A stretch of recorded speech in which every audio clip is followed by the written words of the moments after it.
ಗಾಳಿ ಆಂಜನೇಯ ದೇವಸ್ಥಾನ ಈಗ ಮುಜರಾಯಿ ತೆಕ್ಕೆಗೆ ಇರುವಂಥದ್ದು. ಸೊ ಹಂಗಾಗಿ ಈಗ ಅಲ್ಲಿ ವಿಶೇಷವಾಗಿರುವಂಥ ಪೂಜೆಯನ್ನು ಮಾಡಲಾಗಿದೆ, ಮುಂದೆ ಒಳ್ಳೆಯದಾಗಲಿ ಅನ್ನುವಂಥದ್ದು. ಸೊ ಮುಜರಾಯಿ ತೆಕ್ಕೆಗೆ ಗಾಳಿ ಆಂಜನೇಯ ದೇವಸ್ಥಾನ ಇರುವಂಥ ಹಿನ್ನೆಲೆಯಲ್ಲಿ ಇದನ್ನು ಪ್ರಶ್ನಿಸಿ ಅರ್ಜಿಯನ್ನು ಕೂಡ ಇವರು ಸಲ್ಲಿಸಿದರು. ಬಟ್ ರಾಜ್ಯ ಸರ್ಕಾರ ತೆಗೆದುಕೊಂಡಿರುವ ನಿರ್ಧಾರಕ್ಕೆ ಎತ್ತಿ ಹಿಡಿದಿರುವಂಥದ್ದು ಕೋರ್ಟ್. ಸೊ ಹಂಗಾಗಿ ಈಗ ಮುಜರಾಯಿ ತೆಕ್ಕೆಗೆ ಬರುತ್ತೆ.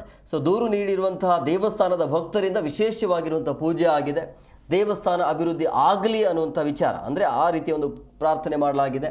ಹಿಂದೆ ದೇವಸ್ಥಾನದ ಅವ್ಯವಹಾರದ ಬಗ್ಗೆ ದೂರು ಕೂಡ ದಾಖಲಿಸಲಾಗಿತ್ತು. ಸೊ ದೂರಿನ ಅನ್ವಯ ದೇವಸ್ಥಾನ ಸುಪರ್ದಿಗೆ ಸರ್ಕಾರ ಕೂಡ ಅದಕ್ಕೆ ಪಡೆದುಕೊಂಡಿರುತ್ತೆ ಅಂತ ಸರ್ಕಾರದ ಸುಪರ್ದಿಗೆ ಇರುತ್ತೆ.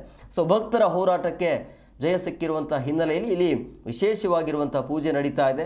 ಮುಜರಾಯಿ ಇಲಾಖೆ ದೇವಸ್ಥಾನ ಈಗ ಏನಿದೆಯಲ್ಲ ಅದು ಅಭಿವೃದ್ಧಿ ಆಗಲಿ ಅಥವಾ ಅಭಿವೃದ್ಧಿ ಪಡಿಸಲಿ ಅಂತ ಸರ್ಕಾರಕ್ಕೆ ಮನವಿ ಮಾಡಿದ್ದಾರೆ ದೇವಸ್ಥಾನದ ಭಕ್ತರು.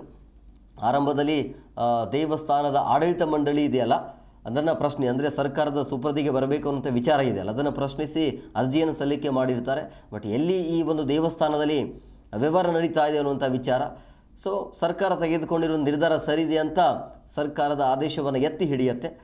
ಸೊ ಈಗ ಮುಜರಾಯಿ ತೆಕ್ಕೆಗೆ ಇರುವಂಥದ್ದು ಈ ಗಾಳಿ ಆಂಜನೇಯ ದೇವಸ್ಥಾನ, ಇನ್ಮೇಲೆ ಆದರೂ ಅಭಿವೃದ್ಧಿ ಆಗಲಿ ಅಂತ ಅಲ್ಲಿರುವಂಥ ಭಕ್ತಾದಿಗಳು ಪೂಜೆಯನ್ನು ಮಾಡ್ತಿದ್ದಾರೆ.